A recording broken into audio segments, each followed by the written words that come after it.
Pronto, essa sala já está sendo gravada, então é bom avisar todo mundo quando entrarem que a sala está sendo gravada, tá bom? Tá bom. Grato, professora.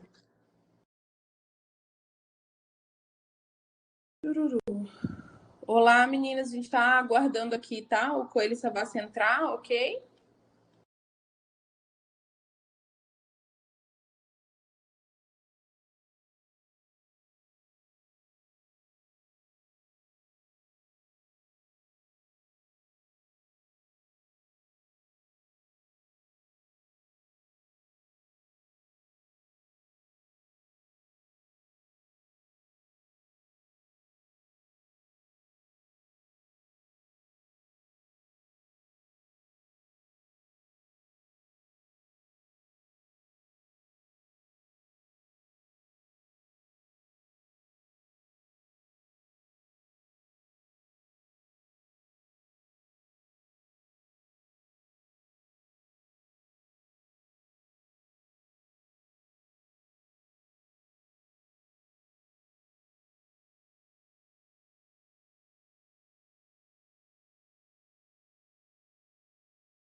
Oi, pessoal.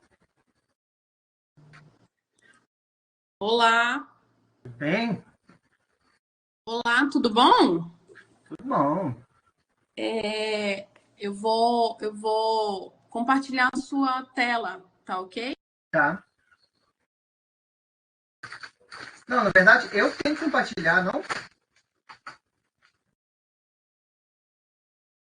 Não, você já desligou o microfone.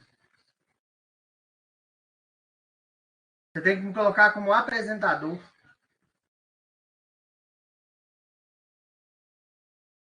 E as meninas estão falando aqui, ó. Jennifer já falou, ó.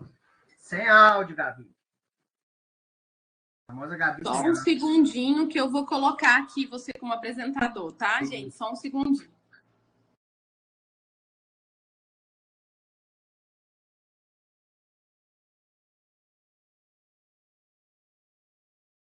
Meu celular tá dando problema.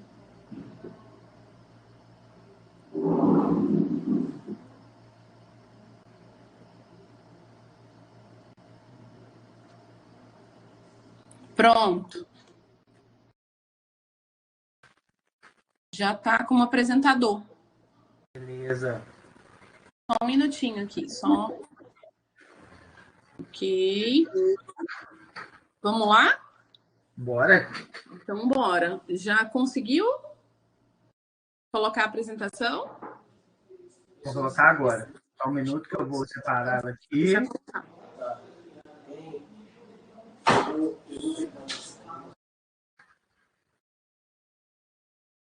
eu ver se eu coloco.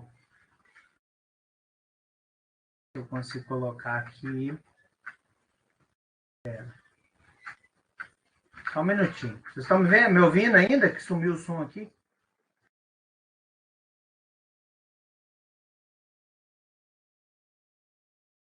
Tá. Eu vou colocar a tela cheia, aí vocês me avisam se apareceu a tela cheia, por favor. Foi para a tela cheia?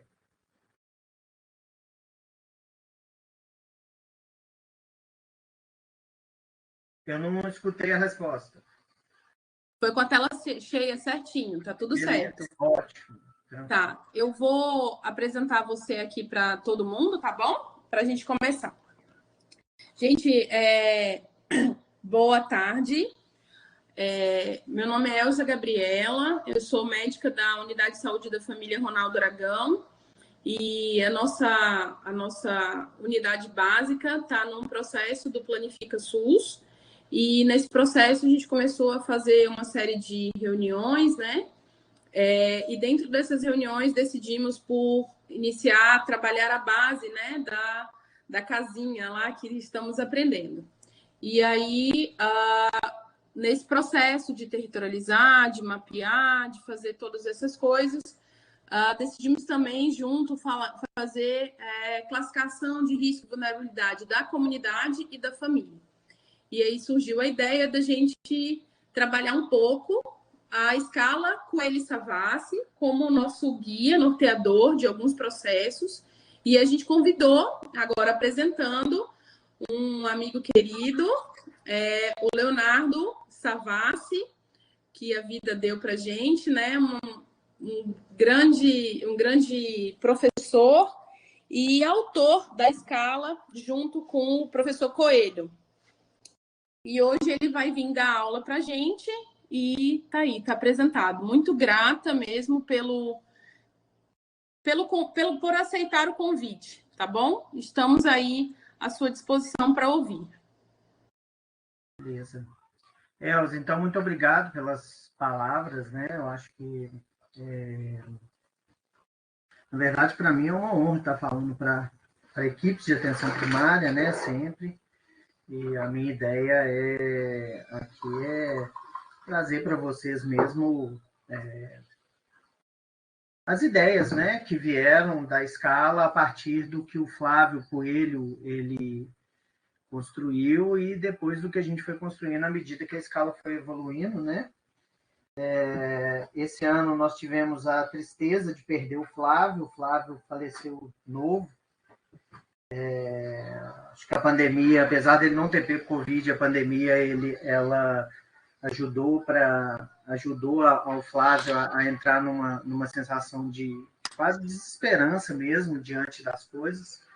E, infelizmente, a gente acabou perdendo o Flávio nesse processo esse ano. Faz pouco tempo, né? Pouco mais de um mês que a gente perdeu o Flávio.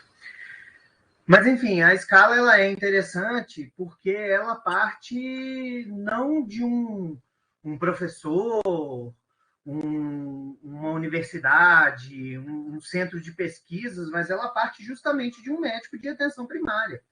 Um médico de saúde da família atendendo paciente em saúde da família, numa época que a gente ainda não tinha muita clareza do papel de visita domiciliar, que tinha algumas orientações que falavam, inclusive, da gente ter que visitar todas as famílias, o médico, o enfermeiro, independente de risco ou de vulnerabilidade. Então, assim, é nesse contexto que o Flávio tem a ideia da escala, né? Então, o objetivo hoje que eu trago para vocês, né? Eu organizei aqui alguns slides para trazer esses 5 tópicos aí que são mais importantes, né? Mas, na verdade, eu queria mais conversar mesmo com vocês. Eu acho importante que a gente, se possível, depois estabeleça um diálogo para tirar dúvida, enfim, vocês pensarem naquilo que é possível. Mas, então, o objetivo de hoje é apresentar para vocês a escala, então, vocês entenderem como que funciona, uma breve discussão sobre o conceito de risco e vulnerabilidade, por que uma escala que era chamada de escala de risco hoje é chamada de escala de vulnerabilidade, explicar para vocês como que as sentinelas são sistematizadas, então, a definição de cada sentinela para ficar claro. Em geral, nos congressos eu não trago isso, eu estou trazendo isso para vocês, entendendo que para vocês faz sentido a gente aprofundar na definição de cada uma delas, já que vocês estão com a proposta de pensar em utilizá-la, né? Aí depois eu vou trabalhar com vocês o que a gente já tem de evidência científica. Léo, sua apresentação sumiu. Sério? Sumiu você e a apresentação. Que divertido.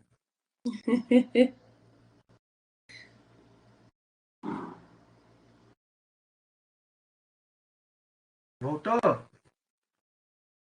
Calma aí. Voltou. Tá, se sumir de novo, você me avisa e aí eu vou passar a compartilhar a tela inteira, tá? Tranquilo. É possível que ele não esteja aceitando porque o Google... Na verdade, eu estou fazendo essa apresentação no Google, porque meu computador é novo e já está dando problema desde novo. Tá? Então, assim, depois então, o que já tem de estudo em cima da escala que mostra a utilidade dela e depois os novos desafios porque, afinal de contas, como vocês vão ver, a escala ela vem do CIAB e no CISAB, né, o Sistema de Informações que os ACS preenchem com os dados individuais e familiares, os dados estão mais difíceis de ser encontrados, mas, por outro lado, são dados mais complexos. Continua aparecendo ou saiu?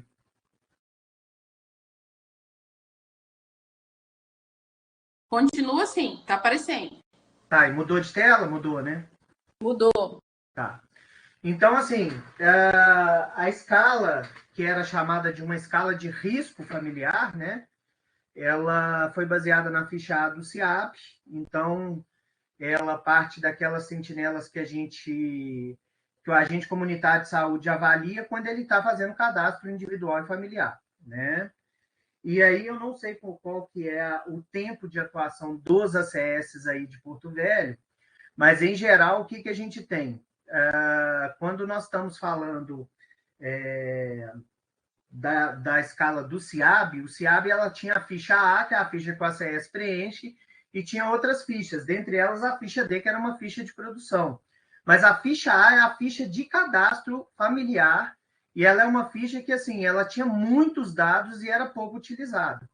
Então, o que aconteceu? O Flávio, lá em Contagem, quando ele percebeu que tinha uma demanda de visitar e que tinham esses dados, e os dados não eram utilizados por ministérios, secretarias estaduais, secretarias municipais, ele falou, poxa, mas então vamos usar os dados que nós já temos na ficha A, para a gente não ter que ficar saindo coletando dados, e vamos aplicar e vamos classificar o risco das famílias.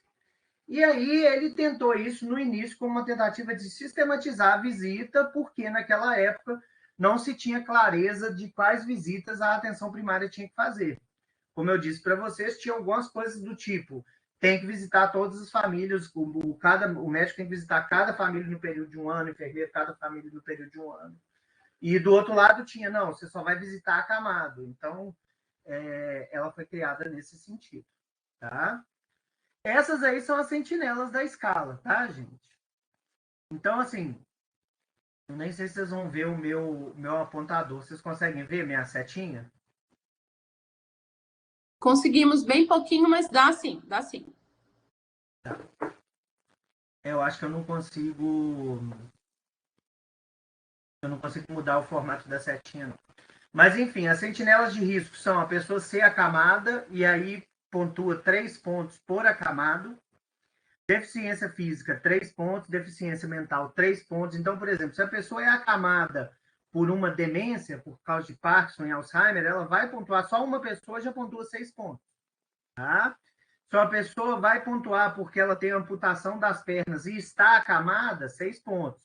Mas, por exemplo, se ela for um cadeirante com deficiência física, mas que não está acamado, que tem vida social, que sai na rua e tal, ele só pontua os 3 pontos da deficiência física. As baixas condições de saneamento, que nós vamos discutir ali na frente, que são todas as condições de saneamento que estão relacionadas aos piores cenários. Então, por exemplo, é esgoto a céu aberto, é lixo a céu aberto, é água não tratada.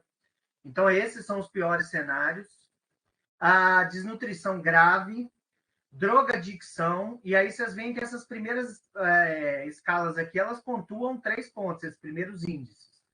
Depois, drogadicção, 2 pontos, desemprego, 2 pontos, analfabetismo, 1 ponto, menor de 6 meses ou maior de 70 anos, 1 ponto, hipertensão, 1 ponto, diabetes, 1 ponto. Outras doenças crônicas aqui não pontuam. E aí depois nós vamos fazer uma discussão em cima disso. E aí aqui embaixo tem a questão da relação morador-cômodo. Cuidado que nesse artigo que está aqui escrito aqui do lado de 2011, a revista, a gente digitou errado, a revista publicou errado, nós já pedimos 3 erratas e eles não corrigiram, tá? Mas o que acontece? É o número de gente dividido pelo número de cômodo da casa, tá? Então, assim, se tem mais gente do que cômodo, é uma sentinela de risco, a gente pontua 3 pontos. Se o número de moradores é igual ao número de cômodos da casa, 2 pontos. E se for menor, não pontua, tá?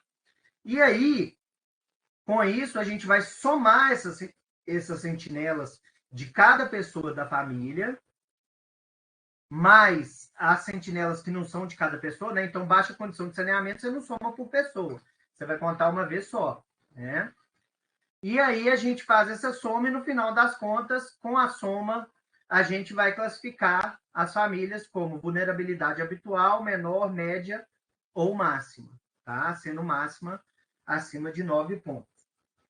E aí, a gente só usa a sentinela que já estava disponível. Então, todas essas sentinelas aí, elas já estão na ficha A do CIAB e elas continuam na ficha do SIS-AB, do novo Sistema da Atenção Básica, naquela ficha de cadastro de domicílio e nas fichas de cadastro individuais. Tá? Bom, todas as sentinelas, elas têm relevância epidemiológica, todas. E aí vocês vão entender que, por exemplo, hipertensão e diabetes estão aí, não porque elas são doenças crônicas que causam mais problema do que as outras, mas porque elas são muito frequentes do ponto de vista epidemiológico. Tá? Algumas sentinelas têm relevância sanitária, ou seja, elas têm um papel importante para a saúde pública, que são a condição de saneamento, a desnutrição grave, o desemprego, o analfabetismo e a relação morador-cômodo, e outras estão aí por causa do impacto da dinâmica familiar, que praticamente todas as sentinelas de risco ali impactam também a dinâmica. Tá? O que significa cada uma das sentinelas? Então, se vocês quiserem guardar, podem dar um print nessa tela aqui, mas de qualquer forma eu vou mandar depois para a Elza os 2 artigos para vocês terem em mãos, tá? E em cima disso a gente fazer deixar disponível para vocês. E também posso mandar essa apresentação para a Elza também, tá? Para a Gabi. O que é acamado? Acamado é toda pessoa restrita ao próprio domicílio por qualquer problema, qualquer inabilidade, qualquer impossibilidade ou qualquer incapacidade de se locomover, por exemplo, um centro de atenção à saúde. Então, parece muito com a definição que o SAD tem também. Deficiência física e mental. A gente, para definir deficiência física e mental de uma forma que fosse tranquila para todo mundo, a gente, ao invés de utilizar as definições por exemplo, do diagnóstico de saúde mental e essas coisas que são mais técnicas e mais médicas, a gente preferiu usar o que está no manual do CIAB, que tem muito um foco no próprio agente comunitário de saúde.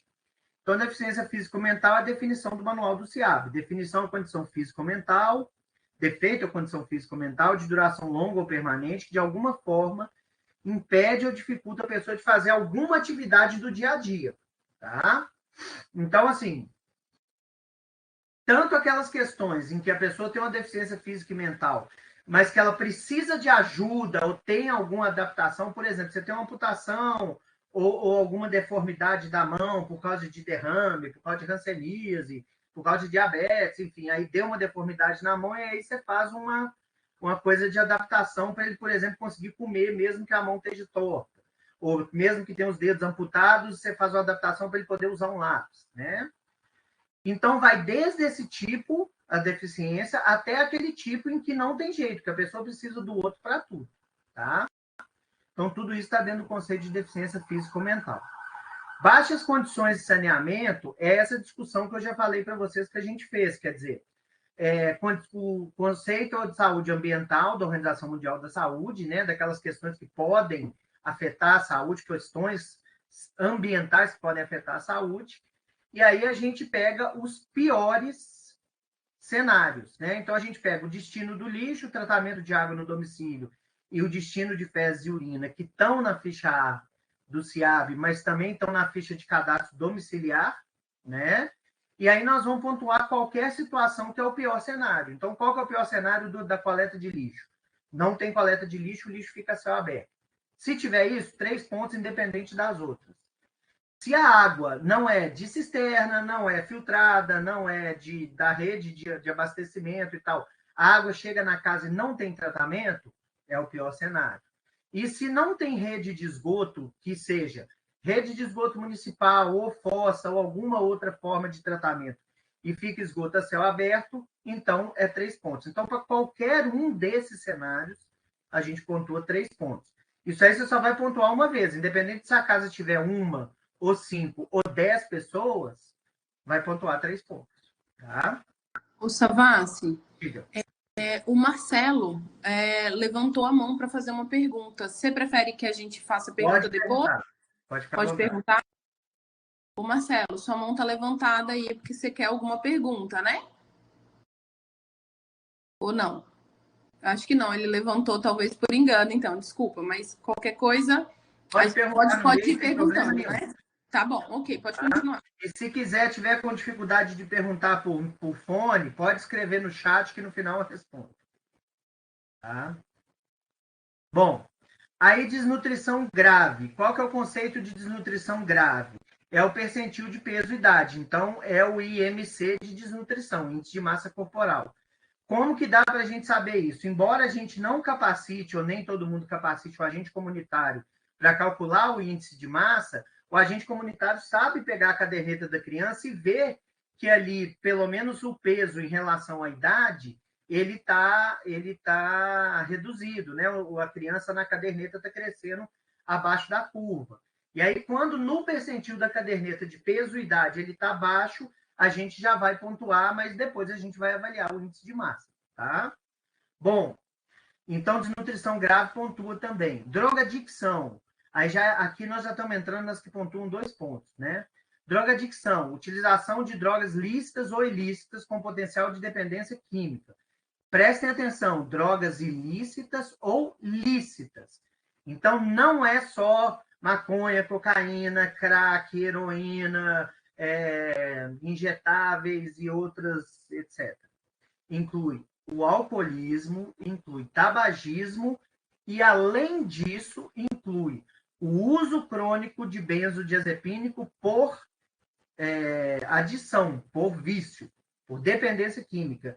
Então, inclui, inclusive, dá 2 pontos para aquela senhorinha que não consegue ficar sem o diazepam, sem o clonazepam dela, tá?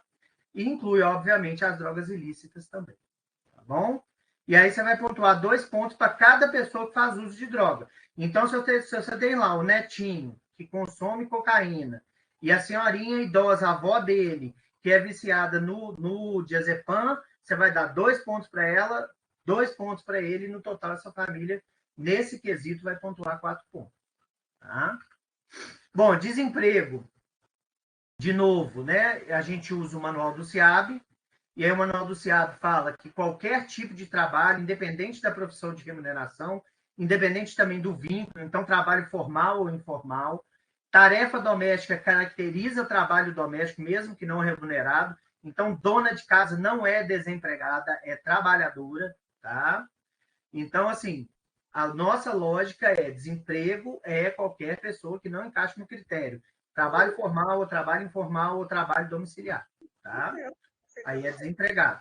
Esse você vai pontuar quanto mais pessoas desempregadas estiverem na casa. Então, se na casa tem 4 pessoas que estão procurando emprego e estão desempregadas, nós vamos pontuar 2 pontos para cada uma delas, tá? Alguém quer falar? Pode falar se quiser. Bom, analfabetismo.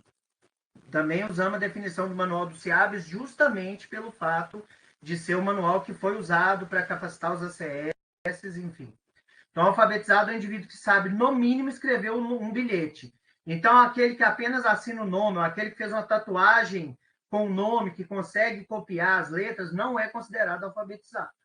Então, a pessoa que escreve uma frase com início, meio e fim.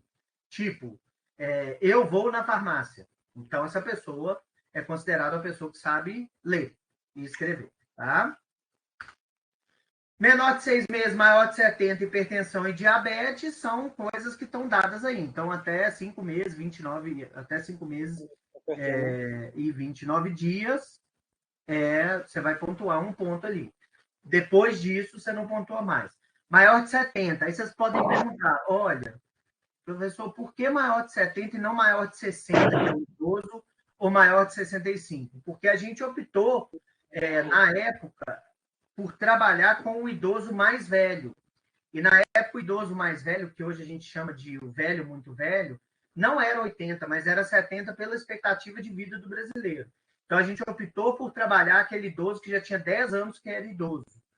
Por quê? Porque a gente achava que tinha uma chance maior de ter mais doenças crônicas e aí ter necessidade da gente cuidar. Tá? Hipertensão e diabetes são a definição das respectivas doenças, né? Enfim, então, assim, quando a pessoa que te fala, né? Quando a agente comunitário vai perguntar quais doenças você tem, a pessoa fala, eu sou hipertensa, né? Ou eu tenho pressão alta, eu tomo remédio de pressão, aí nós vamos registrar. E diabetes, a mesma coisa, tá? E aqui, reforçando, se tem 10 hipertensos, cada um pontua um ponto lá no nosso manual, tá? E a relação morador-cômodo, que é isso que eu falei para vocês. No artigo, esse artigo de 2011, tem um erro de digitação que não foi corrigido pela revista. Então, fiquem atentos. É número de pessoas dividido pelo número de cômodos. E o que é cômodo? Cômodo é tudo aquilo que está entre 4 paredes e teto, menos o corredor. Então, banheiro é cômodo. Sala é cômodo. Área de serviço, se for fechada dentro da casa, é cômodo também.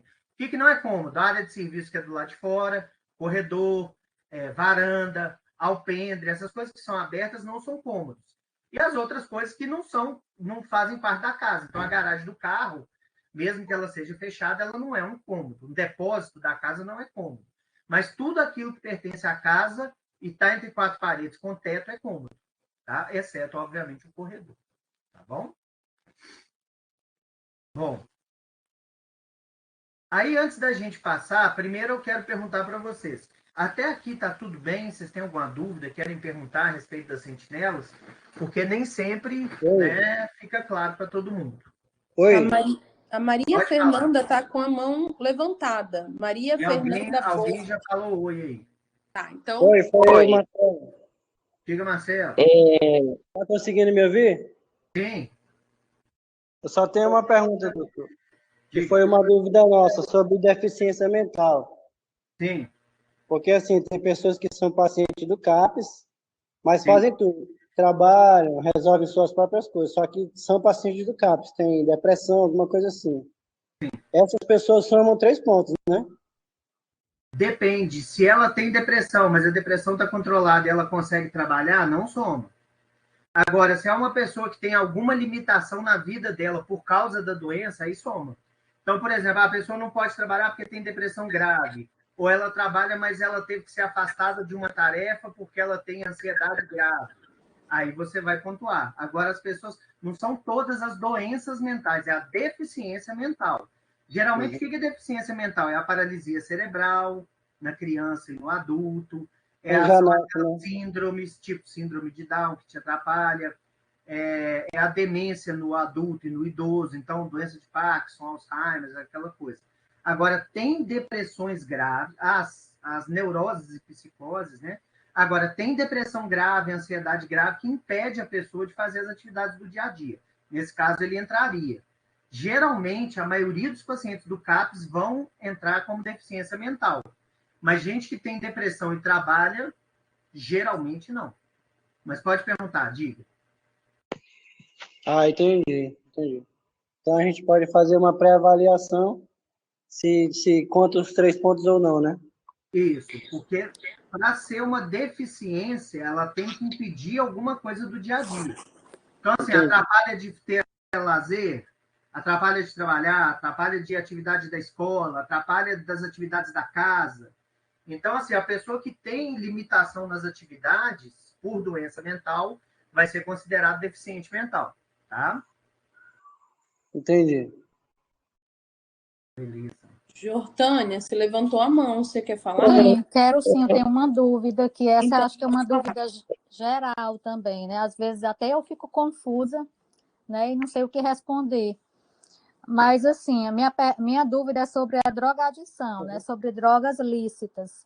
Sim. Os usuários que fazem uso de drogas lícitas, mas que são acompanhados, né? Ou seja, eles fazem uso de benzodiazepínicos, mas com prescrição médica. Esses não conta, né? Conta. Conta? Conta. Só que aí, essa é mais difícil mesmo, tá? Você tem razão.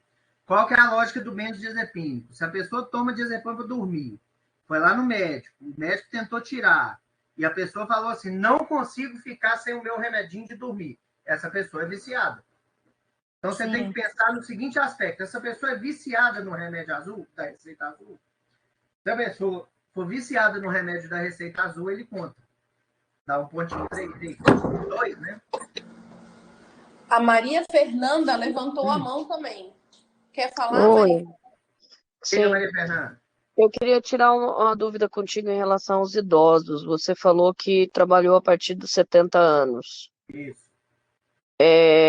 Essa é a orientação a partir dos 70, porque hoje a gente tem uma variação, né, em relação a isso.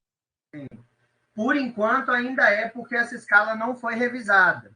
Quando essa escala for revisada, muito provavelmente a gente vai julgar o ponto de corte para 80 anos, tá? E aí, assim, por que isso? Porque a população já está envelhecendo Sim. mais saudável do que envelhecia antes, e hoje a gente tende a considerar o velho, muito velho, só aquele acima de 80. Mas, por enquanto, assim, como a gente ainda não fez a revisão da escala, a gente ainda considera 70 anos. Tá? Tá certo, então. Obrigado. Nada. Vocês podem criar, tá, gente, derivações da escala e não tem muito problema nisso, não. Porque, assim, bem ou mal, quando a gente tiver uma coisa que é muito comum na população, se a gente for considerar os pontos de corte que a gente tem hoje, periga de vocês não priorizarem ou não sistematizarem o cuidado, tá? Então, derivações são bem-vindas, mas, assim, para fins de comparação nacional, né, o ideal é que vocês usem aquelas sentinelas que estão no instrumento original. Então, a minha dúvida é justamente essa. A gente pode adequar as sentinelas à nossa realidade, né? Por exemplo, né, a gente está trabalhando o processo de planificação em algumas unidades aqui de Porto Velho, e aí a nossa linha de cuidado são gestantes e crianças menores de 2 anos de alto risco, né? São as gestantes e as crianças. A minha pergunta é, eu posso priorizar e usar as crianças de alto risco e gestantes como uma sentinela? E que pontuação eu poderia colocar? Pois é, pode, mas essa que é a questão. Vamos lá.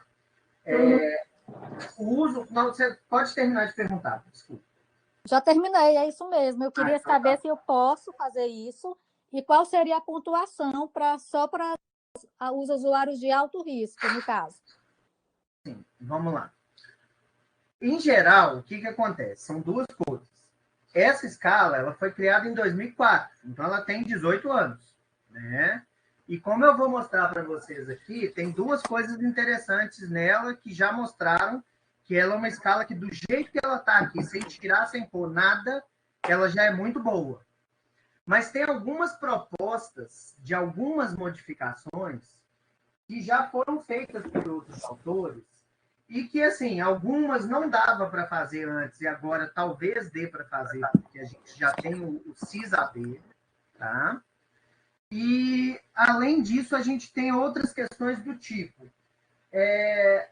Para fins de comparação, então, assim, qual que é a ideia? A ideia é planificar para a prática de vocês. Vocês têm realidades aí que são diferentes? Vou dar, assim, um exemplo esdrúxulo, vocês me corrigem se eu estiver errado. Mas, por exemplo, vocês têm área aí de risco de malária, não tem? Sim, vai ter, né? Muita área, sim. Então, vocês têm risco de malária. A gente não tem risco de malária aqui. Vocês poderiam pensar em usar a malária como uma sentinela, que a gente jamais pensaria em Minas Gerais, porque aqui a gente não tem risco de malária, entendeu? Então, é um exemplo. Aqui em Minas tem muita febre amarela, né? Então, a gente poderia pensar em febre amarela como uma sentinela mais para aqui o pessoal de Minas. Vocês têm mais risco aí de acidente Animal peçonhento. Animal peçonhento, muito mais do que a gente aqui, né? Picada de cobra é uma coisa que vocês estão atendendo o tempo inteiro na unidade e aí na internação. A gente não tem muito isso aqui. Tem, mas é raro, né? E os nossos peçonhentos aqui são mais legais do que os peçonhentos de vocês. Então, existe uma série de questões aí que vocês podem adaptar para a realidade.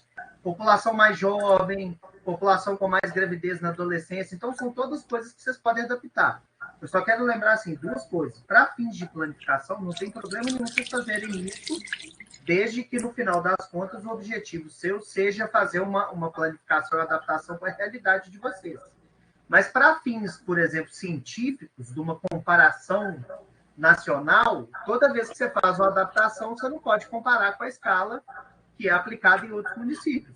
Mas vocês também podem fazer propostas para a escala, né, científica a partir da realidade de vocês. Então, por exemplo, a gente acha que deve ser um ponto de corte de 2 anos, ou a gente acha que tem que ter uma sentinela de vulnerabilidade específica da criança, que aí vai ser criança com menos de 2 anos com infecção respiratória, criança com menos de 2 anos que já internou, aí tudo bem, eu acho que não tem muito problema. Ou mudar, por exemplo, em vez de peso-altura, a gente tem a chance do nutricionista fazer a avaliação nutricional mais completa. Então, tudo isso pode ser feito. Vocês estão modificando o instrumento original, mas estão modificando porque para a realidade de vocês algumas modificações fazem sentido. Mas é uma decisão que tem que ser feita mais do nível central, né? Para cada equipe não fazer suas próprias sentinelas, que aí faria menos sentido. Tá? A Clenilda tá de mão levantada. Quer perguntar, Clenilda? Isso, eu quero perguntar assim, em relação, eu tive uma oficina aqui com alguns ACS, né, de um município, e a dúvida em relação à drogadição, ao álcool, porque na ficha do CESAB, né, do CIAB, do ESUS, na verdade, hoje, a ferramenta traz só o sim e o não dessa sentinela, né, de risco, e a gente não mede em relação ao quantitativo de álcool que ela faz uso, e a descrição é uso compulsivo, né, e na ficha de cadastro, a gente só encontra assim, ó, faz uso de álcool, sim ou não. Aí, como que é feito, como se pensou essa avaliação quando construiu o instrumento? Porque, na verdade, eu lembro que na época a gente abordava mais, né? Investigava melhor em relação ao uso de álcool. Nessa ficha do CISAB, né, do ESUS, ele traz a presença ou não. Aí, eu queria saber como que pode ser feita essa avaliação para critério do score. Essa é mais difícil, porque pelo fato de ser uma droga, entre aspas, social, né, que as pessoas consomem, e a maioria de nós, profissionais de saúde, também consumimos com alguma frequência, enfim, fica difícil, porque se torna uma avaliação muito subjetiva. O ideal era a gente utilizar menos dose e mais o formato de consumo. E aí a gente pegaria aquele material que é muito bom do Ministério da Saúde de abordagem do alcoolista, que faz aquela classificação entre bebedor nocivo, o bebedor problemático, né? O que é o consumo nocivo? É aquela pessoa que até não bebe tanto durante a semana, mas às vezes que ele opta por beber, que costuma ser aos fins de semana ou à noite, ele bebe em grande quantidade e vira aquele bebedor problema. Ou a pessoa que faz consumo diário, ou aquelas escalas que a gente usa para avaliar vício, né? Que é o CAGE, que é o CAGE, né? Ou então o Audit, que é outra ferramenta que a gente pode usar.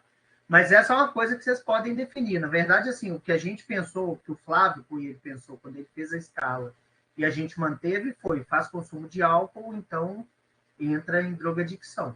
Mas realmente é um problema, porque é diferente das outras drogas. Se perguntar para a pessoa, fuma maconha? A pessoa fala, fumo, mesmo que seja só no domingo à noite, você vai considerar que ela faz consumo de droga. Se perguntar cigarro, você fuma? De vez em quando eu fumo um cigarro, narguilé, você considera que ela é tabagista. Mas o caso do etilismo, culturalmente, tem essa questão. Teoricamente, o jeito mais fácil é falar, você consome álcool? Consome. Então, isso é um problema contra um ponto. Né? Mas eu entendo a sua pergunta. Assim, se vocês quiserem ser mais... É até boa a sua pergunta, porque eu vou fazer outra reflexão aqui para vocês. Se vocês quiserem ser mais específicos, vocês podem usar o CAGE, o CAGE, ou o Audit, que são duas ferramentas para avaliar se a pessoa tem problemas com álcool. Só que a grande vantagem da escala é a simplicidade. Porque ela pega um tanto de sentinela que já foi preenchida pelo agente comunitário, e dependendo das respostas que você tem ali, antigamente na ficha A e hoje nas fichas de cadastro individual e familiar, você pega aquele dado ali e calcula um score para a família. Né? Se você começar a criar escala para melhorar a escala, ela perde a funcionalidade. Hoje, se vocês tiverem em mãos a ficha de cadastro domiciliar e a ficha de cadastro individual, vocês preenchem a escala de todas as famílias sem precisar fazer uma visita. Você só precisa daquelas fichas. Lógico que elas têm que estar organizadinhas, né? A ficha individual, ela tem que estar vinculada à ficha do domicílio. Mas, enfim, você tendo isso em mão, você não precisa sair da unidade para classificar. entendeu? Ô Léo, a Clenilda tá com a mão levantada de novo e a Vera também. Alguma das duas quer perguntar? Eu só ia destacar que foram exatamente essas ideias aí em relação às escalas, mas eu pensei também na resposta de mais uma ferramenta de utilização dos ACS, entendeu? Eles teriam mais outra escala para preencher. Mas eu fiquei dei a dica para eles, na verdade, fazerem um padrão, né? Do que seria útil para utilizar na realidade deles lá. No final, inclusive, eu gostaria até de pegar teu contato, Leonardo, porque eu sou pesquisadora aqui em Rondônia e propus isso também para a região de saúde, para a gente adaptar o instrumento, entendeu? É bem interessante isso também. Não, e a ideia é essa mesmo, sabe? A ideia é assim, olha, a gente tem feito muitas discussões de escala, né? A Gabi está com a gente nessa discussão, por exemplo, do instrumento de avaliação de atenção domiciliar. E a minha grande preocupação é que toda vez que você pega uma escala que começa a virar escala de diversas escalas, então, para você avaliar cuidado paliativo, você usa uma escala, para você avaliar álcool, você usa outra, para você avaliar se o cara é acamado, se ele tem risco cardiovascular, para cada uma escala. Isso vai ficando muito complexo, e aí isso torna a visita do agente comunitário muito contraproducente, porque primeiro ele vai ter que começar a aplicar um tanto de instrumentos, e segundo, você tem alguns instrumentos que não são desenhados para o agente comunitário de saúde. Então, você vai ter que capacitar o agente para ele aplicar uma ferramenta. E aí, usar os dados que já estão disponíveis é o grande pulo do gato dessa escala. Entendeu? Se me permite uma fala rápida, bem rápida, em relação a isso.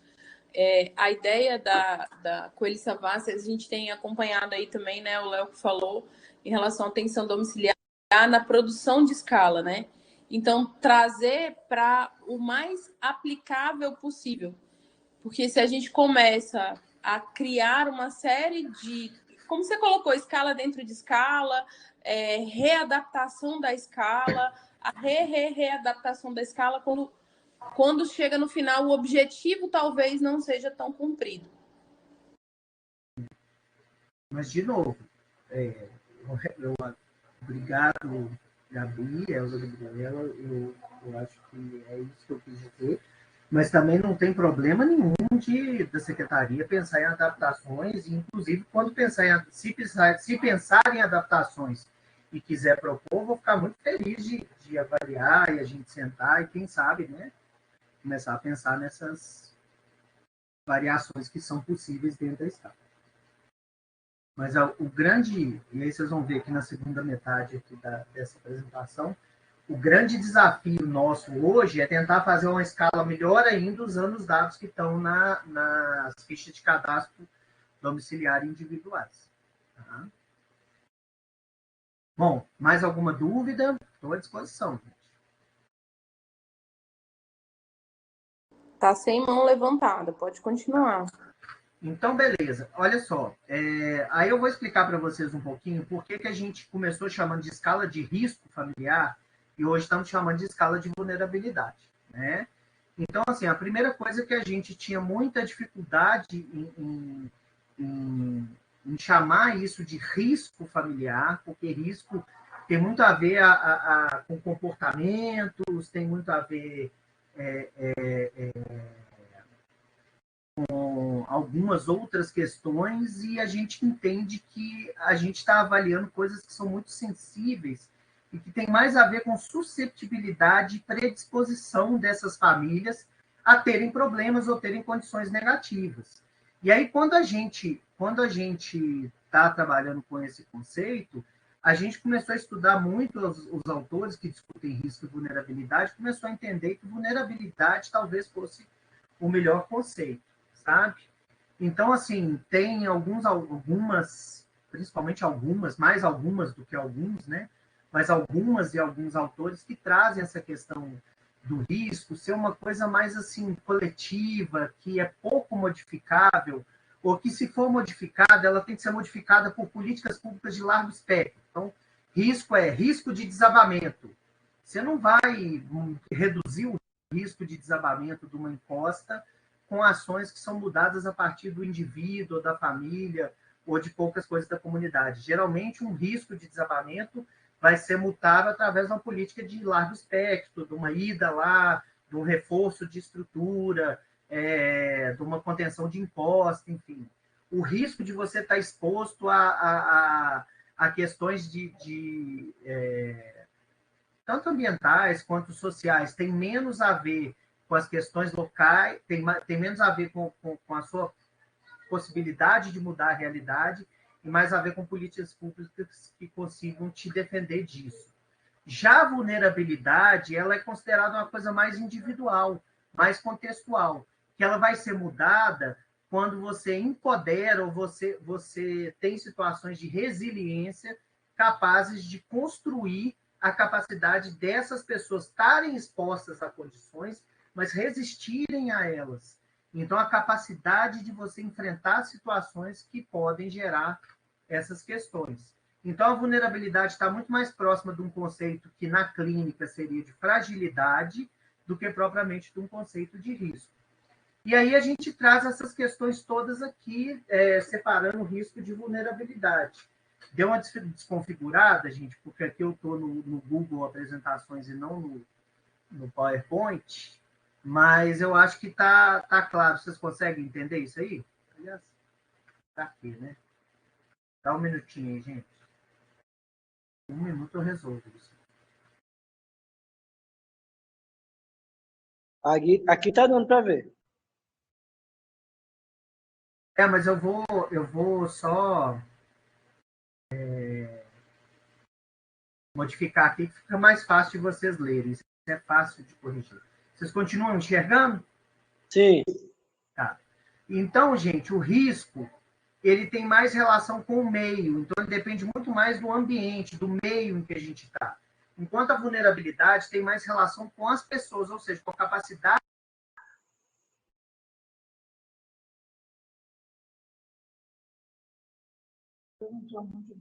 Não.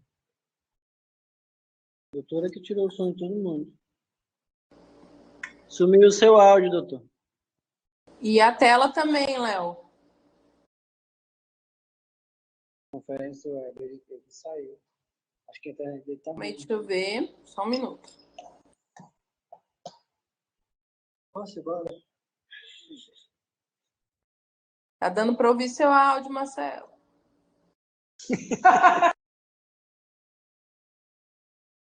Ele foi embora.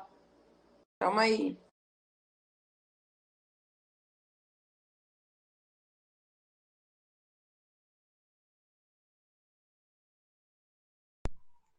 O doutor abandonou a gente. Até a Gabriela agora sumiu. Agora nós estamos feitos. Tô aqui. Deixa eu ver se eu abandonaram a gente. Deixa eu ver se eu consigo falar com ele aqui. Eu acho que ele nem sabe que ele saiu. Eu acho que ele continua falando, pensando que ele Tadinho, deve estar falando sozinho. Eu acho que ele está falando aí.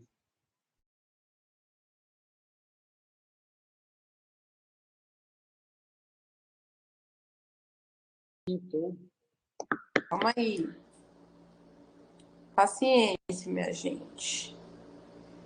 Não, ele não pediu para entrar. Calma aí, deixa eu tentar de novo. Ele está controlando daqui, né?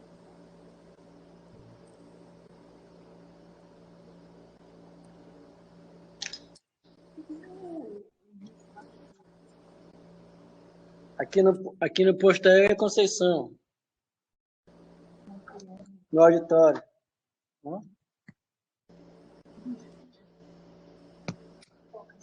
Só um minutinho, tá, gente? Eu tô tentando falar com ele.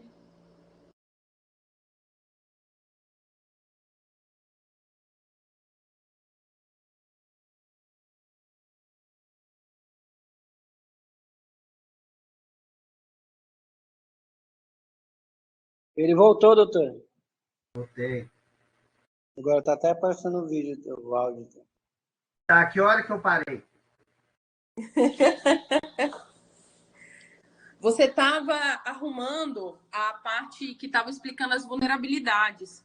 Você falou que no Google não estava dando, e aí você ia começar a falar quando saiu. Tá. Então, faz Mas uma você tem gentileza que pra mim. compartilhar a sua tela com a gente. Isso, me coloca de apresentador de novo. Vou colocar. Tá ótimo.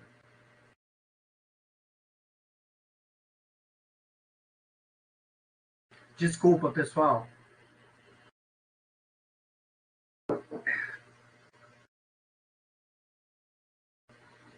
Por nada. Tem que pagar um lanche para mim agora. Lá naquela churrascaria que você falou. Fogo de chão? Isso. Não é chão de brasa? Não, fogo de chão. Fogo de chão. Vou esperar. Pronto, vocês veem a minha apresentação ou ainda não? Sim. Sim, vemos sim. Então, beleza. Então, assim, em relação a risco ou vulnerabilidade, né? O risco ele tem mais relação com o meio, né, em que as pessoas estão, enquanto a vulnerabilidade tem mais relação com as pessoas que estão nesse meio, né? O risco, ele em geral é coisa que está lá, já está presente, é do ambiente, da infraestrutura, enquanto a vulnerabilidade tem mais a ver com a capacidade das pessoas reagirem ao que está lá. Então, tem mais a ver com resiliência, ou com o conceito do coping, que é o lidar com, né, a capacidade, como, não só a capacidade, mas como que as pessoas lidam com as questões que as ameaçam. O risco, ele tem a ver com probabilística, com magnitude, com epidemiologia. Então, ele é mais quantitativo, ele é mensurável. A vulnerabilidade, ela é variável, ela é difícil de medir, né? Então, ela é mais qualitativa, é mais difícil de você dar um número para isso, né? O risco, ele é incondicional, ele está presente, ele é presente. A vulnerabilidade, ela depende, ela é em relação a, né? Então, quanto que essas pessoas elas são capazes de lidar com essas situações. O risco tem a ver com essa questão de perigo, de probabilidade, enquanto a vulnerabilidade tem mais a ver com susceptibilidade. O risco independe, a vulnerabilidade depende. Então, a vulnerabilidade ela é mais contextual, enquanto o risco não. E é uma coisa muito interessante que na saúde coletiva, né, a gente lida muito com a saúde populacional, então é de grandes populações. Então, quando existem riscos que têm a ver com comportamento, a gente está mais ligado a grandes populações. A vulnerabilidade já tem mais a ver tanto com a saúde coletiva, mas mais com a saúde da família, com a atenção primária, né, onde o nosso populacional é a nossa comunidade. E na nossa comunidade, a gente é mais capaz de criar estratégias. Então, quando são grandes populações, é mais difícil você falar em vulnerabilidade. Mas quando a gente está falando da nossa comunidade, né, é mais fácil. E aí, no final das contas, a nossa definição de vulnerabilidade, por que a gente passou do conceito de escala de risco para a escala de vulnerabilidade? Porque a gente entende que a vulnerabilidade, no final das contas, acaba tendo uma conceituação ao mesmo tempo mais ampla, porque ela não mede só o risco, mas ela mede do outro lado a capacidade de lidar com o risco, mas também porque ela é mais específica do que a gente está avaliando, que no caso são as famílias. Então, as famílias, elas vão ter a vulnerabilidade como resultado de uma balança entre risco e resiliência. Então, o que as pessoas estão expostas é o que elas são capazes de dar como resposta a essas coisas que elas estão expostas. E aí, na verdade, a gente enxerga a vulnerabilidade como isso, quer dizer, uma balança entre risco e resiliência. O risco e a resiliência podem ser ampliados ou reduzidos por fatores individuais ou sociais, que envolvem comportamentos, decisões, capacidade de lidar, enfim. E nós podemos intervir na vulnerabilidade, no risco e na resiliência através de outras questões, como, por exemplo, as políticas públicas. Então, as políticas públicas elas são capazes de modificar a vulnerabilidade a partir do momento que você pode ampliar ou reduzir o risco a partir de políticas públicas e ampliar ou reduzir a resiliência a partir de políticas públicas. Mas a vulnerabilidade, a nosso ver, é o resultado dessa equação. Tá? Bom, então, entendemos por que vulnerabilidade, então vamos entender para que vocês vão usar a escala. A escala de vulnerabilidade familiar não é uma escala de riscos individuais, ela é uma escala que soma sentinelas, que são individuais, que são familiares, que são comunitárias, e em cima disso a gente é capaz de construir uma score, um número que quantifica, que mede, entre aspas, a vulnerabilidade de cada família com um número. Tá? Ela não classifica todos os riscos presentes na família. Então, por que a gente deixa isso muito claro? Porque a gente não quer que a gente não tenha pretensão de esgotar em uma escala todos aqueles riscos que existem dentro de uma família. Tá? Não tem como. É impossível a gente ter uma escala que meça tudo aquilo que seja importante.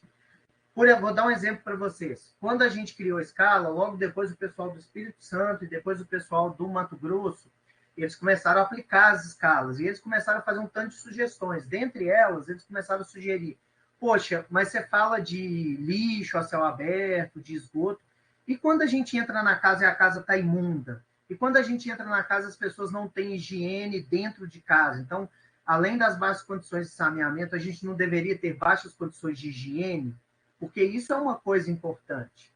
Sim, é importante. Mas se a gente tivesse isso no CIAB, isso estaria presente. Como a gente não tem, e não tem no CISAB, a gente não coloca. Então, não é o objetivo aqui classificar todos os riscos. Porque senão a gente tem que colocar todas as doenças crônicas, todas as doenças agudas, todas as violências, entenderam? Então, assim, não tem como a gente fazer uma escala que abranja todos os problemas. Ela foi criada para a gente usar uma ferramenta que já existia, que o Ministério da Saúde mandava os ACS todos coletarem no Brasil inteiro, que era a ficha AI, que hoje é a ficha de cadastro domiciliar e a ficha de cadastro individual. E, em cima disso, nós resolvemos fazer uma escala a partir dessas sentinelas. Tá? Ela também não é uma classificação estática da família. Ela não pode ser uma cláusula pétrea, do tipo assim, vocês vão classificar todas as famílias e, por resto da vida, as famílias vão ter a mesma pontuação. Porque a criança de 6 meses agora ela tem 1 ano, porque o idoso que tinha 69 agora ele tem 70, porque a pessoa que não era hipertensa há 1 ano agora ela ficou hipertensa, né? Porque a família que tinha baixas condições de saneamento agora começou a ter coleta de lixo e foi feita a rede de esgoto. Então, essas questões são importantes. Ela não é uma ferramenta que você vai classificar uma vez só e acabou. Tem que ser atualizada, né? E uma outra coisa que me perguntam muito é o seguinte: poxa, mas se é uma escala de família, como que a gente encaixa isso no dia a dia? Porque eu faço genograma, não sei se os ACS todos têm noção dessas ferramentas de abordagem de família, mas eu faço genograma, eu avalio a dinâmica familiar, eu avalio se a família está funcional, está funcionando bem. E aí, como é que eu uso essa escala? Não, essa escala não é para isso, é para avaliar a vulnerabilidade da família. Mas, assim, o que você pode fazer? Você pode pegar uma escala que avalia a vulnerabilidade familiar e, em cima disso, você começar a falar: olha, essa família é muito vulnerável, então vamos usar outras ferramentas de abordagem. Se a gente sabe o que ela não é, agora vamos falar o que ela é. Então, ela é um instrumento que avalia a avaliação da vulnerabilidade, principalmente social, mas não só ela, da família. Então, é a vulnerabilidade familiar. Tá? Ele é um instrumento que pode ser usado no planejamento, exatamente por isso que vocês estão falando de usar em planificação. Por quê? Porque você tem um mapa que cada agente comunitário conhece, que é o mapa do território dele, né? No qual você consegue enxergar as famílias. Mas a partir do momento que você começa a enxergar que em tal lugar tem muitas famílias vulneráveis, essas famílias devem ser objeto do cuidado. Então, aquele território pode ser mais importante. Por outro lado, se você está diante de algumas famílias que têm uma vulnerabilidade muito alta, você vai programar o uso de algumas coisas, vai programar uma maior dedicação a essa família. E, por fim, é um índice, né? É uma escala, um índice, enfim, que auxilia a equipe no entendimento e identificação daqueles elementos que são mais importantes na família.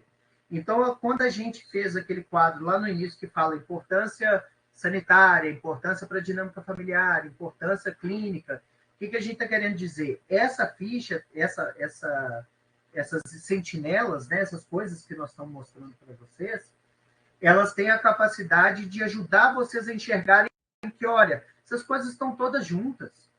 Então, geralmente, o hipertenso, que tem mais dificuldade de controlar, vai estar lá diabético, vai estar lá junto à família que tem outros hipertensos, porque isso tem a ver com questões familiares, isso tem a ver com hábitos, isso tem a ver com questões sociais que estão envolvidas ali. Tem muita gente que mora naquela mesma casa, então a comida, quando ela é feita com menos preocupação em relação aos nutrientes, em relação à quantidade. Então, assim, vocês vão ver que essas questões que estão ali na escala, essas sentinelas, são sentinelas de risco, que ajudam a definir uma escala de vulnerabilidade, elas se intercalam. Elas, quando estão presentes várias delas juntas. Tá? E aí, para a gente caminhar para o final desse nosso conversa e ficar com mais perguntas de novo, eu queria trazer para vocês algumas coisas que já foram feitas para estudar a escala, que alguns autores já fizeram e que foram muito legais. Tá? Então, eu fiz uma revisão e eu tenho um alerta do Google Acadêmico que toda vez que publico um artigo novo que cita alguns desses dois artigos, ele me avisa, eu vou lá, leio esse artigo, incluo aqui nessa revisão, para a gente estar sempre atualizado sobre o que está acontecendo com a escala. Tá? Bom, em relação ao planejamento, vários autores falam que vale a pena a gente pensar na escala como um elemento importante para planejamento.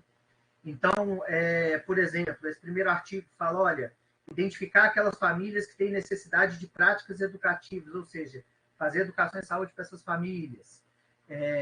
E aí, em cima disso, ações de intervenção nessa família, intervenção de educação e saúde para hábitos saudáveis. A própria priorização de visita e atender a necessidade das famílias, direcionando para as famílias que são consideradas, entre aspas, problemáticas, né, mais vulneráveis. Favorecer o planejamento de ações para a saúde da população.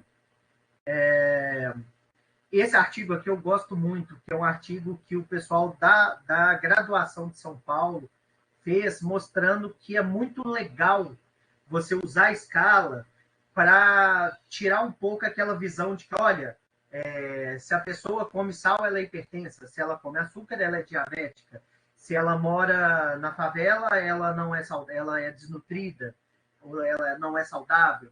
Então, assim, quando você vê todas as sentinelas juntas e isso vira um score, você tira daquele aluno que está tendo aula a percepção que é só causa e efeito. Quer dizer, se você mora em tal lugar, você necessariamente vai ter isso. Se você faz tal hábito de vida, você necessariamente tem tal doença. Então, ela é muito legal para você usar, por exemplo, na graduação das áreas da saúde. Aqui, no caso, foi da medicina, mas pode ser da enfermagem, da físio, da fono, da odonto, enfim, de todas as profissões da saúde, nutri. A gente pode trabalhar no sentido de construir isso na graduação. Tá? Então, assim, esse artigo é muito rico para mim, me traz um feedback muito legal. No caso do processo de trabalho do enfermeiro, vários enfermeiros fizeram publicações em congresso mostrando que, olha, quando você usa a escala e você prioriza a família, fica mais fácil você sistematizar o processo de trabalho da enfermagem e organizar os programas que a gente precisa cumprir, né? Então, assim, hoje nós estamos com o Previne Brasil, não tem nenhum estudo ainda com o Previne Brasil, mas talvez fosse possível entender que nas famílias mais vulneráveis, se a gente fizer uma priorização em cima do Previne Brasil, talvez a gente consiga melhorar os indicadores específicos que o Previne Brasil vai cumprir. Mas na lógica da enfermagem, né, descrever os indicadores para sistematizar a assistência, enfermeiros fazem mais visitas a famílias consideradas de maior risco, mostrando que a enfermagem, na sistematização, ela leva em consideração a vulnerabilidade. Esse aqui é muito legal, porque esse aqui mostra o seguinte: eles usaram a escala de vulnerabilidade para avaliar desenvolvimento, né, infantil. E aí, essa escala, esse IPO aqui, que é o Inventário Portage Operacionalizado, ele avalia essas 6 coisas que estão aqui do lado esquerdo. Essas 5 coisas: socialização, cognição, linguagem, autocuidado e desenvolvimento motor. E aí eles fizeram a avaliação comparando o grupo de vulnerabilidade habitual com o grupo de crianças vulneráveis, né? Crianças que moravam em famílias vulneráveis. E eles demonstraram, tá? Com muita clareza, que crianças nessas faixas etárias, 3 a 4, 4 a 5 e 5 a 6 anos, as crianças que vinham de famílias vulneráveis, elas tinham mais probabilidade de ter problema nessas áreas aqui que estão colocadas. Então, em 3 a 4 anos, teve diferença significativa quanto a uma pior socialização, pior cognição, ou seja, intelecto, né, raciocínio, traduzindo numa palavra que não é a mais adequada, mas inteligência, né? Linguagem e desenvolvimento motor, uma diferença muito grande em todas as faixas. De 4 a 5 anos também, e de 5 a 6 anos também. E aí demonstrando que crianças que vêm de famílias vulneráveis, as famílias vulneráveis já têm um desenvolvimento pior, demonstrando que a gente deveria priorizá-las no sentido de apoio, inclusive com a intersetorialidade com a escola, né? Tem alguns estudos muito legais da saúde bucal, que foi quem mais avançou na questão de avaliar a escala. Então, na saúde bucal, a escala foi útil no sentido de potencializar a equidade, ou seja, você atender desigualmente aos desiguais, efetivar ações de prevenção e controle da cárie e organizar a demanda de serviço de saúde bucal. Então, foi útil para você pegar famílias mais vulneráveis e priorizá-las. Um outro grupo de autores mostrou que as pessoas com maior vulnerabilidade familiar têm pior autopercepção da saúde bucal. Então, famílias que tiveram piores scores, né, tiveram uma avaliação como famílias vulneráveis, eles consideravam a sua saúde bucal pior do que famílias que não eram vulneráveis, demonstrando que você deveria priorizar essas famílias também para a saúde bucal. Avaliaram a doença cárie, né, número, a cárie mesmo, né, o número de pessoas com cárie e o número de dentes cariados. E teve uma relação de 2 vezes mais doença cárie entre pessoas que moravam em famílias vulneráveis em relação a pessoas que eram de famílias com vulnerabilidade habitual.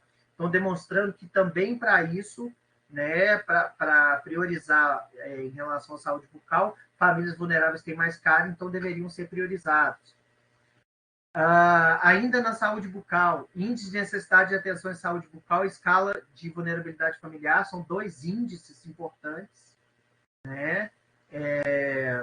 Eles se complementam. Então, assim, se você, além da escala, usar o índice de necessidade de atenção em saúde bucal, você cria um grupo que, se for positivo para as duas, é um perfil epidemiológico muito importante de ser priorizado dentro das prioridades, ou seja, você pega um perfil epidemiológico que, na maioria, são idosos, que não têm acesso à saúde bucal e que têm alto risco para doença oral. Então, assim, você pode usar os 2 índices e selecionar um grupo que tem que ser priorizado, né? E aí, depois, esse estudo de 2017 na ciência saúde coletiva também demonstrou a associação de risco de doença cárie e a escala. Então, um risco mais elevado nas crianças que estão em famílias vulneráveis e também para doença periodontal dos pais e uma família mais vulnerável. Então, para a saúde bucal, tem uma série de artigos que demonstraram a importância. Aqui também tem um estudo que foi feito em Piracicaba, que mostrou que vulnerabilidade familiar no município de Ubirajara, em São Paulo, a revista de Piracicaba, desculpa, mas o estudo foi feito em Ubirajara. A vulnerabilidade associou-se com menos anos de estudo, mais de 4 moradores da família, menor renda familiar, insatisfação com a saúde bucal, vergonha ao sorrir e deixar de dormir. Então, assim, uma série de indicadores que demonstraram que que a escala pode ser útil. Tá tudo bem aí, gente? Vocês estão ouvindo ainda? Estamos ouvindo, sim. Tá.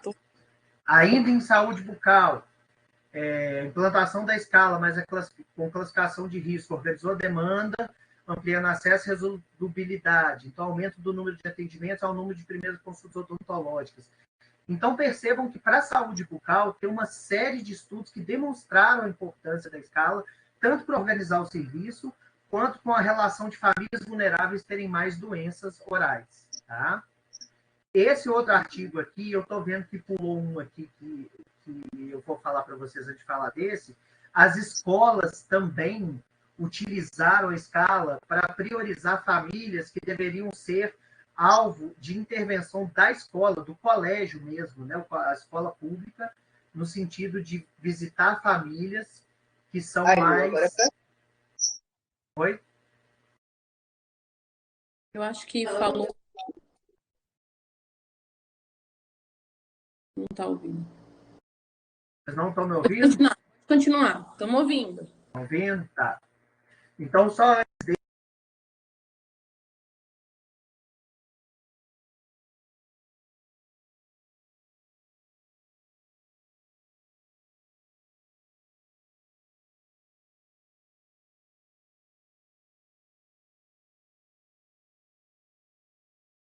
Léo, agora eu não estou ouvindo mais.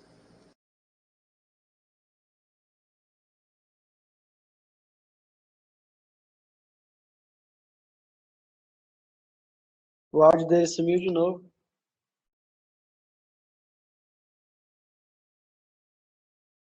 Né? Acho que caiu de novo. Só um segundo. Muito longe, né, cara? Não.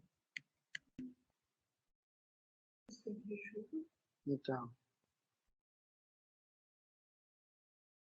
Já tá assistindo, tá?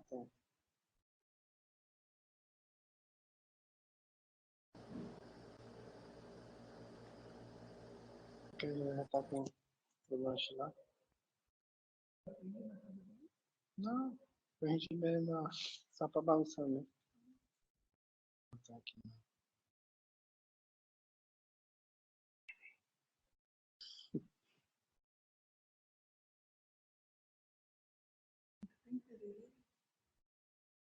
Aqui no bate-papo.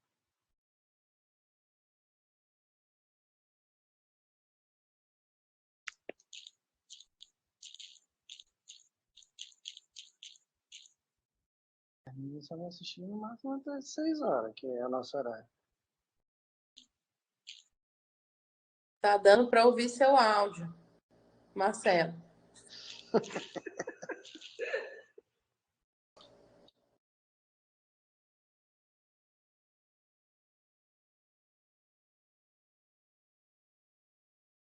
Tô perguntando se a Ângela já tem lanche lá na casa dela pra nós.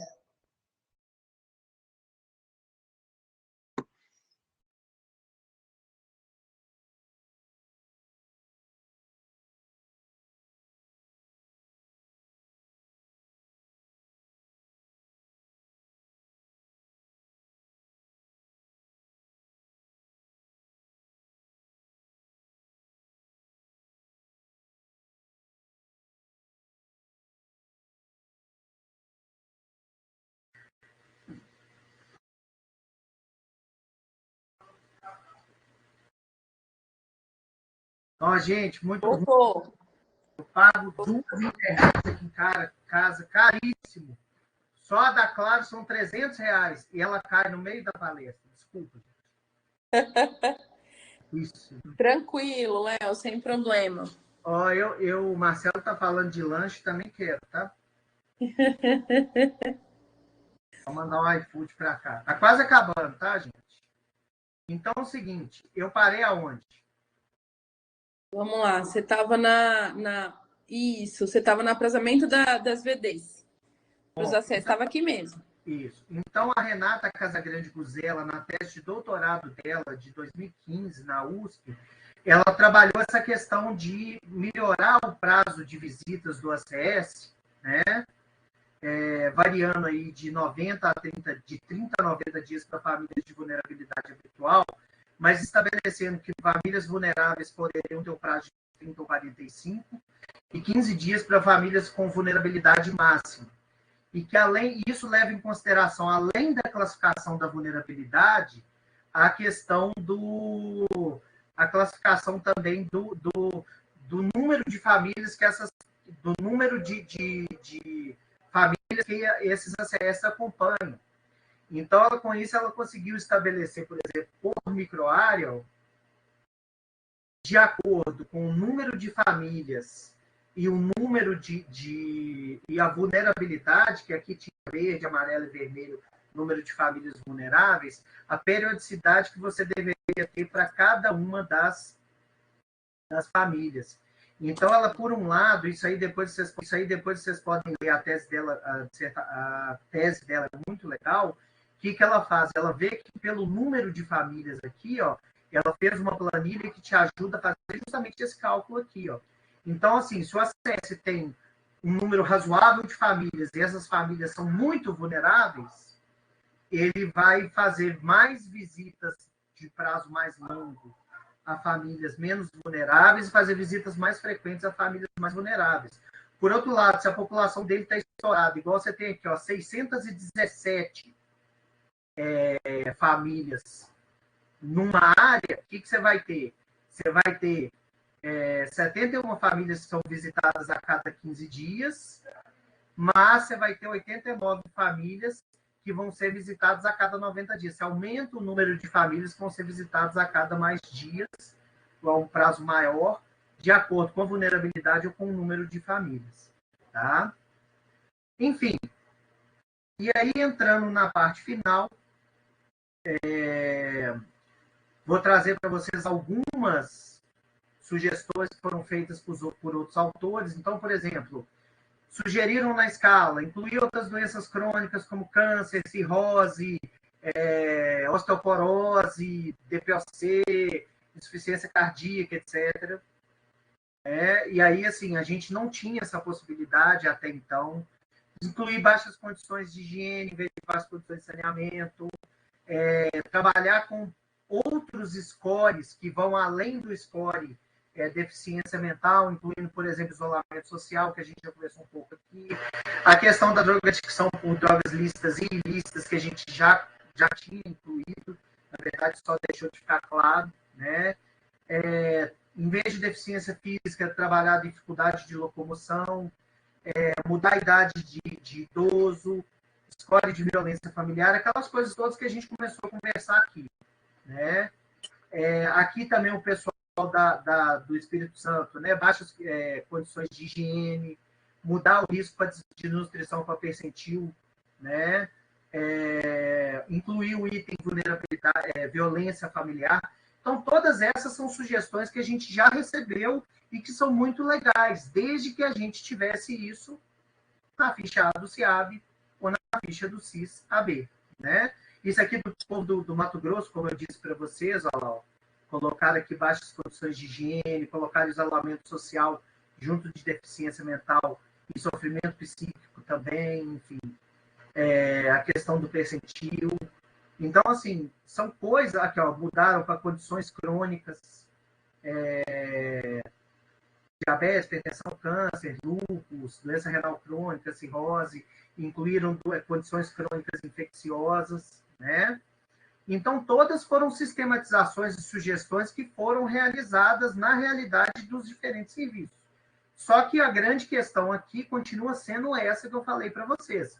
Quando a gente muda a escala e cria outras condições, igual está aqui, a gente começa a criar situações que o ACS vai ter que coletar o dado ao invés de pegar o dado que já está coletado. Ou então você, enquanto profissional de saúde que está aplicando a escala, vai ter que ir lá na casa da pessoa ou fazer um contato para acrescentar esse dado dentro dos outros dados. E a gente começa a correr o risco aqui de começar a usar outras escalas. Então, o risco para desnutrição, a gente começa a criar outras situações que você vai ter que procurar, você vai ter que provavelmente aplicar, fazer avaliações ou aplicar instrumentos para avaliar, por exemplo, essas questões que na escala está de uma forma mais simples. Tá? Bom, e aí, para terminar, e a gente poder conversar, né, a escala de vulnerabilidade, o ESU-CIS-AB. Essa é a ficha do CIAB. De novo, eu não sei se tem gente aqui que é dessa época, que é dinossauro igual eu sou, né? Então, assim, a ficha A era uma ficha, essa ficha, e vocês veem aqui, ó, que tinha os dados aqui da família, então endereço, número, bairro, CEP, município, segmento, área, microárea, número da família e a data do cadastro. E aí você tinha todas as pessoas aqui, ó. Então aqui está listado todas as pessoas com 15 anos ou mais, com data de nascimento, idade, sexo, se é alfabetizado sim ou não, que já é um dado que a gente usa, ocupação, doença ou condição referida. E depois as pessoas de 0 a 14 anos, né? Então a gente tinha os dados todos aqui. Frequenta a escola, né? Porque acima de 15 anos se trabalha ou não. Abaixo de 15 anos, frequenta a escola sim ou não. E aí a gente tinha as siglas para as principais doenças. Então aqui, ó, você não tinha, por exemplo, câncer, você não tem insuficiência cardíaca, você não tem DPLC, você não tem as outras doenças crônicas. Você só marcava as principais, que era epilepsia, hipertensão, tuberculose, canceríase, malária, diabetes, Chagas, deficiências, e aí e alcoolismo. Então, se tem um álcool aqui, era a condição referida, respondendo aquela pergunta. Então, é sim ou não? Ou bebe ou não bebe, né? Então, assim, era uma escala muito simples que o ACS preenchia. E aí, a parte de trás da ficha A traz os elementos que a gente avalia aqui, ó. Tipo de casa, destino de lixo, tratamento de água no domicílio, abastecimento de água, destino de fezes e urina. Então, se a água era sem tratamento, se o destino do lixo era céu aberto, se o destino de fezes e urina fosse céu aberto, era a condição que você dava os 3 pontos de várias condições de saneamento. E aí, essa ficha está na mão do agente comunitário, está no caderninho do agente comunitário anotado, porque ele fez essas anotações para ter sempre em mãos, e estava também no CIAB, no Sistema de Informação da Atenção Básica. Tá? Quando vem, né, aí aqui é o final da ficha, né? Então, você tem plano de saúde, coberto por plano de saúde, meio de transporte, grupos comunitários, comunicação em caso de doença, procura, enfim. E se era beneficiário do Bolsa Família, que na época a gente não usou isso como sentinela. Tá? Quando vem a ficha do CIS-AB, vocês vão ter essa ficha de cadastro domiciliar. Então, aí a gente já começa a ter o primeiro problema, que agora o nosso cadastro é domiciliar, não é mais familiar. Então, o domicílio é que virou a nossa base de cuidado. A gente não cuida de gente, a gente cuida de casa. Então, essa é uma crítica que a gente faz ao novo sistema.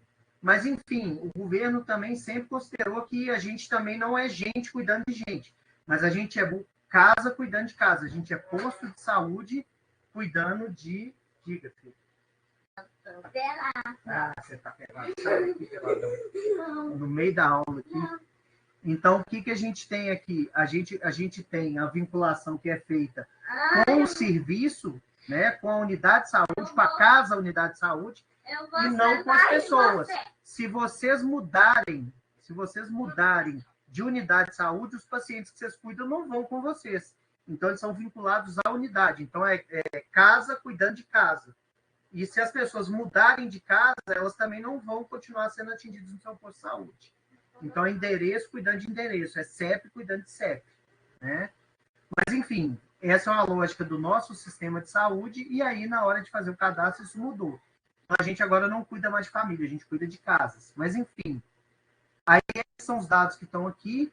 Aí a gente tem mais dados, mas os dados que a gente tinha continuam aqui. Então, por exemplo, a situação de moradia pode virar uma sentinela, se é rural pode virar uma sentinela, né? O tipo de acesso ao domicílio pode ser uma outra sentinela, né?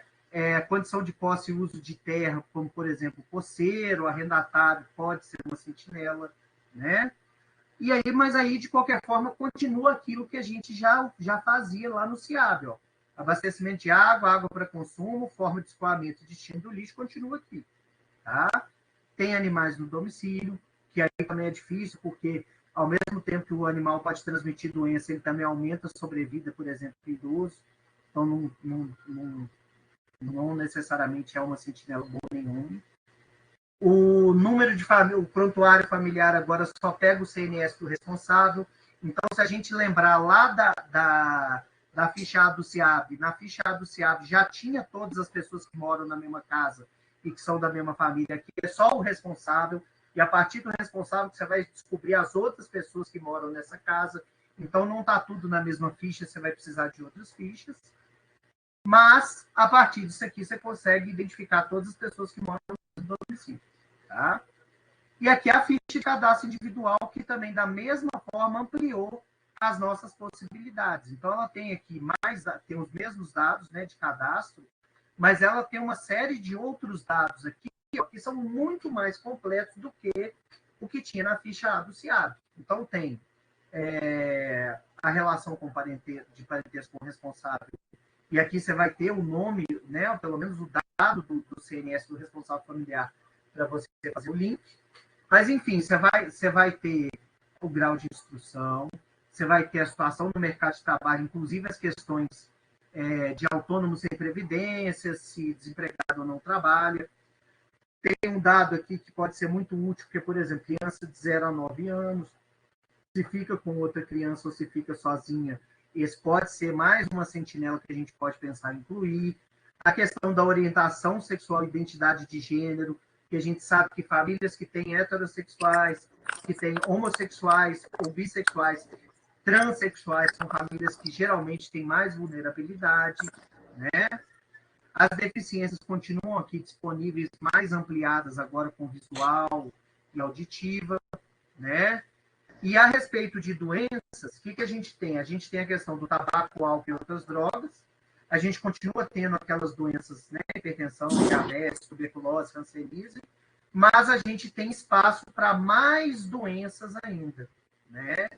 Então, aqui, ó, doença respiratória, DPLC, enfisema, a gente tem internação e motivo da internação, a gente tem outras condições de saúde que a gente pode preencher. Então, por exemplo, osteoporose, agora a gente pode procurar aqui. Hipotireoidismo, agora a gente pode procurar aqui. Então, qualquer doença crônica que tiver descrita, a gente pode procurar aqui. Aqui a questão da insuficiência renal, insuficiência cardíaca e doença respiratória são mais claras. Então, para todas essas situações, a gente tem mais dados que podem ser utilizados. Só que com mais dificuldade de achar esses dados, né? Porque agora não estão mais vinculadas, a não ser que você grampeou as fichas individuais junto da ficha familiar, tá? E, por fim, as condições gerais, né, em relação a sobrepeso ou desnutrição, a gente teria, aliás, minto, estou falando da parte de baixo, aqui a gente já tinha olhado. Em relação à situação de rua, em relação a benefício continua, né, em relação à segurança alimentar, então, e aqui tem alguma coisa de higiene pessoal. Então, algumas coisas já podem ser incorporadas, mas aí, o que eu tenho para falar para vocês? Podem ser incorporadas? Podem. Só que, para serem incorporadas, a gente precisa começar a imaginar quantos pontos a gente tem que dar para essas situações. Então, por isso que ainda não tem uma nova escala de vulnerabilidade definida, embora o CISAB esteja completando aí seus 10 anos de existência, né? E de, pelo menos, acho que 6, 7 anos de tempo de transição do CIAB para o CISAB completo, né? Que era o tempo que a gente tinha que ter feito a mudança. Então, assim, o que a gente tem hoje é uma possibilidade de ampliar essas sentinelas, né? Igual a gente está colocando aqui, mas a gente não tem ainda uma percepção de quantos pontos a gente deveria dar para cada uma dessas coisas, né? E aí a gente precisa de estudar, né? A gente pode... Porque a primeira foi feita de uma forma muito empírica, mas pelo tanto que o Flávio Coelho era um cara brilhante, quer dizer, ele era genial, ele conseguiu estabelecer uma pontuação que, apesar de ter sido feita assim, empiricamente mesmo, eu acho que isso vale mais, isso vale menos, a gente já viu que tem evidência científica mostrando que funciona, né? E aí, assim, a gente, em cima disso, a gente precisa pensar em como que a gente vai pontuar agora, pensando no cenário que temos mais sentinelas aí. Combinado? Isso aqui eu tinha falado para vocês, mas eu queria reforçar que essa questão de mudar de cadastro familiar para domiciliar para a saúde coletiva faz sentido, mas para a gente que é saúde da família, medicina da família, estratégia de saúde da família, enfermagem de família, para a gente é uma perda, né? e essa questão de CEP cuidando de CEP, ou seja, de prédio cuidando de prédio, para a gente é ruim, mas a gente entende que, do ponto de vista aqui da saúde coletiva, né, faz mais sentido, e para os sanitaristas que vão pegar esses dados e transformar em decisão também faz mais sentido. Tá?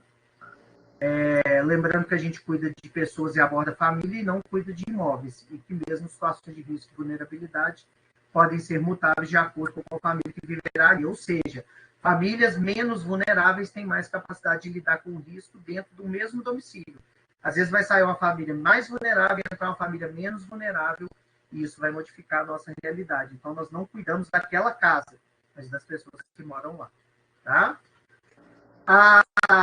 O CISAB não inviabiliza a escala, mas ficou mais difícil reunir informações, porque vocês, a CS, vão ter que juntar a ficha de cadastro domiciliar e as fichas individuais, e, além disso, a gente passa a ter uma dificuldade, que é o seguinte: quando a gente tem várias famílias morando mesmo dentro do mesmo domicílio, vai ser muito importante ter o agente comunitário de saúde do nosso lado para identificar quais são as famílias, porque o cadastro ele continua sendo domiciliar, não necessariamente familiar. Tá bom? Bom, isso leva a essa dificuldade aqui, que é, olha, na hora, se você tiver mais de uma família no domicílio, o cálculo de morador sobre cômodo passa a virar um problema, mas, por outro lado, não tem muito jeito de fugir disso, né? E aí nós vamos estar avaliando vulnerabilidade domiciliar e não familiar. Então, essa é uma dificuldade adicional que a gente passa a ter a partir do momento que a gente cadastra domicílio e não família. Mas como a ficha de cadastro domiciliar tem os chefes de família, a gente passa a considerar esse elemento e vamos ter que fazer uma coluna do meio ali. Quer dizer, na hora de classificar família, mesmo que você tenha 3 famílias morando no domicílio, você vai dividir a família pela média dos cômodos ou vai fazer o cálculo igual para as 3 famílias. Tá? Bom, essas considerações eu já fiz, eu estou querendo realmente deixar para a gente discutir. E, para finalizar, falar para vocês que isso tudo está no YouTube, a Gabi ela conhece esse material. Se vocês me procurarem lá no YouTube, Leonardo Savassi, ou Leonardo Savassi Público, se vocês quiserem Léo Savassi, é capaz de vocês acharem. E aí, tudo que está aqui nessa apresentação e mais alguma coisa, né, tá lá, ali dá para tirar muita dúvida. Então, essa parte de como aplicar, a questão das evidências científicas, eu preciso fazer uma segunda apresentação. Aliás, Elza, você podia me mandar, hein? Quem sabe eu não faço um recorte e atualizo evidências científicas. Mas, enfim, isso tudo também está no YouTube, então, se vocês quiserem ir lá assistir, está muito tranquilo. Combinado? Meu e-mail, para quem tiver dúvidas, se queriam me pedir o e-mail, fica à vontade, esse aí. Isso, e também nesse site aí é onde eu costumo postar a aula, tem algumas coisas interessantes, se tiver interesse também, tem algumas coisas, inclusive, da própria escola. Tá bom? Gente, obrigado, desculpa o tempo, mas eu prefiro a gente... Foi ótimo. Mais legal. Grata, Léo. Essas suas aulas me auxiliaram bastante quando eu estava recém iniciando aí na saúde da família, né? Por isso que eu, quando te conheci, falei que era uma grande fã mesmo, acho que é esse o nome. Eu não sei se alguém quer fazer uma pergunta. Eu tenho uma pergunta muito, muito breve, assim. Você disse sobre a abordagem familiar. Falou, olha, não é uma escala que trabalha a abordagem. Aí você citou genograma, Firo, Prátese, né? E Ecomapa. Mas eu queria saber, assim, se ela pode ser o gatilho para a utilização desses instrumentos de abordagem. Se eu, de repente, posso utilizar a Coelho Savassi e aí, posteriormente, a partir da maior vulnerabilidade, utilizar genograma, Ecomapa, Firo, Prátese.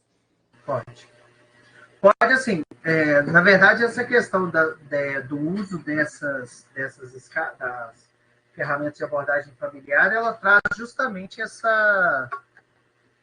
Só arrumar minha câmera aqui, primeiro que ela estava quase caindo, segundo que ela está desfocada.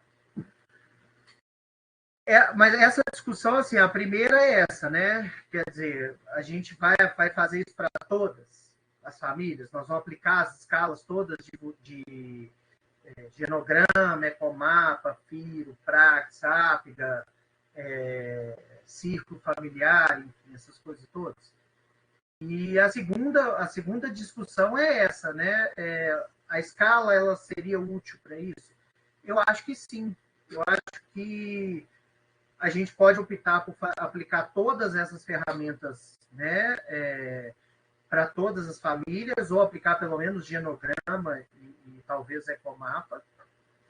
Mas eu acho que se a escala demonstra vulnerabilidades, famílias com score mais alto, vale a pena essas famílias serem alvo, né, serem foco de uma avaliação da funcionalidade familiar, sim. E aí pode ser pelo APGA, pode ser pelo FIRO, né? Ou pelo menos assim, que o agente de saúde, junto de algum outro profissional, aplique o genograma e discuta para ver as relações familiares. E aí, em cima disso, avaliar se tem necessidade dessas outras. Tá? Muito grata. O Marcelo perguntou no bate-papo, assim, ó, então o ACS vai fazer a estratificação da família na visita com cadastro individual e domiciliar? É isso mesmo, Marcelo. Porque assim, vocês não têm mais as fichas do CIAB, agora vocês vão ter as fichas do CISAB. Então, na ficha de cadastro domiciliar, você tem o chefe da família que mora na casa ou os chefes de família que moram na casa. E aí você vai precisar da ficha de cadastro individual para trazer aquelas outras coisas, por exemplo, hipertensão só está na individual. Diabetes, maior de 70, menor de 6 meses, drogadicção, alcoolismo, isso tudo são dados que estão no individual. Então, você vai precisar da ficha individual também. E vai ter que ter ela mais ou menos organizada de acordo com o domicílio. Você tem a ficha domiciliar doutor, e as fichas individuais. Doutor, o que eu perguntei foi mais ou menos assim, porque na época surgiu uma dúvida aqui entre nós, né? Porque as ACS perguntaram assim, então o ACS tem a capacidade de fazer, ele vai fazer na área, ou ele traz os cadastros e essa estratificação é feita com a equipe. Mas agora, com a sua explicação, eu entendi que o ACS tem a capacidade de fazer, né? Tem. Agora, o que você tem que tomar cuidado, cara, na verdade, é para evitar evitar a entrada em questões que são mais clínicas, né? Assim, lógico que o ACS ele tem a capacidade de avaliar coisas demais, e ele é fundamental nesse processo, e se você não tiver um ACS que está envolvido e está preocupado em fazer o melhor para aquela família, você vai ter muita dificuldade de fazer qualquer ação no campo da atenção primária. A atenção primária sem agente comunitário é muito difícil. Eu não vou falar que é impossível, né? Mas assim, é muito difícil, né? Agora, tem que tomar muito cuidado para o ACS não entrar em algumas searas que são mais clínicas. Então, assim, eu tenho muita antipatia com essa questão de divisão de quem pode fazer o quê. Mas, de qualquer forma, é muito difícil, por exemplo, um ACS fazer um diagnóstico de uma doença, né, que exige critérios que são clínicos e tal. Mas, em relação ao cadastro, eu acho que o cadastro individual, ele é bem tranquilo. Entendeu? Porque são condições autorreferidas, né? Então, quem fala se tem hipertensão, se tem diabetes, se tem gota, se tem insuficiência cardíaca, é a própria pessoa. Então, sob esse ponto de vista, o ACS vai marcar as condições que são autorreferidas. Entendeu? O que ele não pode é o ACS querer dar diagnóstico de hipertensão ou de diabetes. Tá? E respondi? Sim, respondeu, doutor. Sim. Durante a live já tinha respondido já. Certo. Obrigado. E eu tenho só mais uma perguntinha. Eu sei que a gente se estendeu bastante na hora. Se alguém tiver uma pergunta, pode levantar a mão ou fazer direto, gente. Mas eu tenho mais uma pergunta baseada no momento que a gente está vivenciando aqui na unidade. Você colocou assim que é um elemento importante para o planejamento. Então, já explicou na live, mas só para a gente a escala de risco, aliás, de vulnerabilidade familiar, ela deve ser realizada para todas as famílias, para que a gente planeje as nossas ações de saúde. Então, ela é um elemento junto da territorialização, ela não só junto, mas contínua a ela, correto? Sim. Porque qual que é a nossa lógica? Nossa lógica aqui, pelo que vocês estão me trazendo, é o seguinte. Vocês vão pegar a escala e utilizar a escala para fazer uma planificação, fazer um planejamento, fazer uma estruturação de estratégias. Então, você tem três coisas, assim, três não, você tem várias, mas três são principais. A primeira é a questão da própria família. Então, você sai com diagnóstico, entre aspas, mas de qual família que é mais ou menos vulnerável nesse cenário. Isso é um ponto. Você olha para aquela família, você consegue dar uma nota para aquela família e falar assim, ó, essa família é 8. Tem que ficar de olho, porque ela está indo para vulnerabilidade máxima. Nossa, família é 12, ela já passou muito da vulnerabilidade máxima. Então, essa é uma família que exige atenção. Então, isso sob o ponto de vista do ACS, que olha para aquela família. O segundo ponto é você identificar na sua realidade e no seu mapa, no seu território, quais são as famílias vulneráveis e onde elas estão. Porque você consegue pegar o seu alfinetinho, o seu marcador, enfim, e colar ali naquele lugar, falando assim, ó, aqui eu tenho uma família vulnerável, nessa rua eu tenho 2, nessa rua eu tenho 3, então eu preciso programar uma visita do enfermeiro, ou eu preciso aumentar o meu número de visitas ali naquela região. Quando eu for naquela região, eu posso me programar para estar ali a cada 15 dias ou 20 dias, porque essa família exige e tal. E o terceiro ponto principal é o seguinte, você vai ter situações que você vai ter clusters mesmo de famílias vulneráveis. Seja porque elas todas estão numa condição social difícil, seja porque ali tem alguma questão de alguma sentinela mais importante, por exemplo, de desemprego, tem muita gente desempregada, ou de drogadicção, ou de famílias com gente muito idosa, porque era uma comunidade que está ali há mais tempo, ou por questões sociais mesmo. E aí você pode ter clusters, e aí tendo clusters, você passa a definir um conceito que não é mais o só de famílias de risco, mas você tem uma micro-área de risco ali. Você tem pelo menos um aglomerado de famílias de risco. Né? Então, assim, você também pode usar nesse sentido. Então, dentro da palavra diagnóstico, pode dizer que ela faz diagnóstico de família, mas que ela tem potencialidade de fazer diagnóstico da comunidade, não é isso? Sim. Pode ser apenas mais um indicador, ou pode ser um indicador importante que vocês vão abordar como indicador necessário para avaliar as questões territoriais. Sim. E uma última pergunta, gente, desculpa aí. Você acha que essa escala ela é passível também de fazer? Lógico que a gente está junto aí nessa discussão de elegível para atenção domiciliar, em outra lógica, mas que ela pode ser um instrumento para classificar e quantificar a visita domiciliar do médico e do enfermeiro? Ela foi inicialmente desenhada para isso, mas na prática, ela hoje se mostra uma ferramenta que tem outros fins mais adequados. Ela pode ser usada, mas assim, ela não leva em consideração muitos critérios clínicos. Então, vamos colocar assim, se o paciente é acamado, você já joga 3 pontos de cara. Geralmente, o acamado não vai ser só acamado, né? Ele vai ter outras condições, seja deficiência física ou mental, que já dá os 6 pontos, que aí é pelo menos a vulnerabilidade 1. Então, assim, dá para a gente falar que toda família, que todo acamado, ele vai ser pelo menos o primeiro nível de vulnerabilidade, que é 5 e 6 pontos, tá?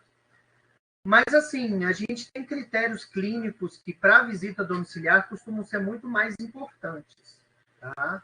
Então, ela não serve para avaliar, por exemplo, entre 10 pessoas que são acamados, qual que você vai visitar primeiro, ou qual que tem mais prioridade, que você pode ter uma família que é extremamente vulnerável sem ter nenhuma camada.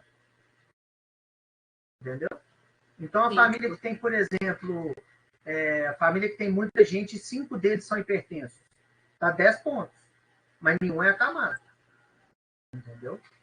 Uma família que tem hipertenso, diabético, muita drogadicção, é uma família muito vulnerável, mas não tem acamado. Então, assim, a visita ela vai ser para outros motivos, ela vai ser para questões mais sociais, ela vai ser para uma avaliação de uma necessidade de abordagem da família, para tentar resolver essas situações, mas ela não vai ser uma visita por critério clínico. Então, ela não tem critério clínico. Ela não te ajuda a definir, olha, dentre o fulano que tem demência, o fulano que tem insuficiência cardíaca e a dona ciclana que quebrou a perna, quem que eu vou visitar primeiro? Não. Aí ela não serve para esse fim, não. Tá? Certo, ela não classifica, mas ela pode eleger, assim. Ela vai definir os famílias que são passíveis alvo de de VD. cuidado. Sim, passíveis, sim. Os E aí você vai passíveis, é porque, às vezes, por exemplo, só para tentar, às vezes a gente tem dificuldade dentro da saúde da família de elencar, eu não falo dentro da lógica da assistência domiciliar, AD1, AD2, AD3, não é esse o ponto, mas de elencar quem é passível de VD. Às vezes a Sim. gente encontra uma microárea em que um agente comunitário de saúde ou falar, não, aqui não tem VD. Que não tenho nenhuma VD, por exemplo. Sim. E aí a minha pergunta é essa: se o agente comunitário de posse disso, ele pode classificar os elegíveis de pelo menos uma visita médica para avaliação posterior, se há ou não há necessidade de Sim, visita? pode, claro, e do enfermeiro também. E aí, essa coisa que eu trouxe da Renata Guzella, Renata Casagrande Guzella, que é a tese dela de doutorado, ela traz justamente isso sob o ponto de vista do ACS, quer dizer, o ACS pode classificar as famílias e determinar, olha, a família ela precisa de uma visita a cada 45 dias, outra a cada 60. Lógico que isso tem que ser pactuado, né? Com a equipe, com a gestão municipal, não estou propondo anarquia aqui, não. Mas, enfim, você pode identificar famílias que deveriam ser fruto do maior cuidado familiar. E aí, com isso, o ACS priorizar essas famílias e, dentre elas, identificar questões que podem ter a demanda tanto do enfermeiro quanto do médico. Certo. Quanto do NASF também, NAS, né? Agora, Sim, sim. A questão é muito essa mesmo. É partindo da... Minha pergunta, talvez eu não expliquei ela legal, mas é partindo do pressuposto de empoderar o ACS, de dizer, olha, eu acho que essa família precisa de uma visita domiciliar. Então, essa é uma ferramenta potente para isso, né? Para dizer, para o agente comunitário dizer, olha, tá aqui meus elegíveis de AD, minhas famílias que têm uma vulnerabilidade alta e, de repente, tem um acamado, tem muito hipertenso, tem muito diabético, enfim. Sim. Inclusive, as melhores experiências, Elza, que já foram feitas com o uso da escala, é justamente aquele que a equipe faz junto do ACS. Isso é muito legal, porque assim, as pessoas olham e falam, o próprio agente comunitário, quando ele começa a classificar, ele começa a olhar e tal, e fala assim, nossa, eu sabia que a família da dona fulana ia dar vulnerabilidade alta. Eu já tinha certeza, porque eu conheço aquela família é vulnerável mesmo, é complicada mesmo, sabe? E aí, assim, eu sabia, nossa, dona fulaninha ali, que eu tinha certeza que ia dar vulnerável, não deu tão vulnerável. Olha que interessante. Então, o próprio exercício de classificar para o agente comunitário é muito rico. E ele traz, isso significa muito o trabalho dele, né? E, por outro lado, sim, porque isso acaba criando uma lógica de você estar sempre de olho naquelas sentinelas. E você poder, em cima disso, construir esse processo de melhorar o seu processo de trabalho mesmo. De saber que, olha, agora eu tenho alguma coisa que me fala que realmente eu preciso ir mais vezes na casa daquela pessoa e não necessariamente tantas vezes na casa da outra, mas que aquela eu preciso priorizar. Então, isso é muito bacana. Tá certo. Alguém tem mais alguma pergunta, gente? Senão a gente vai encerrar.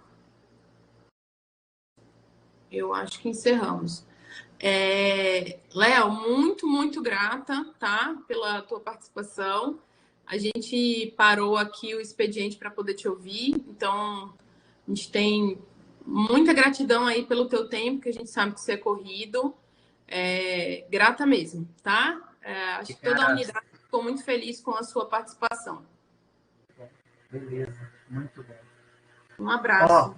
Depois, se você puder mandar a gravação, vou ver se eu faço uma coisa no YouTube. Beleza. Valeu.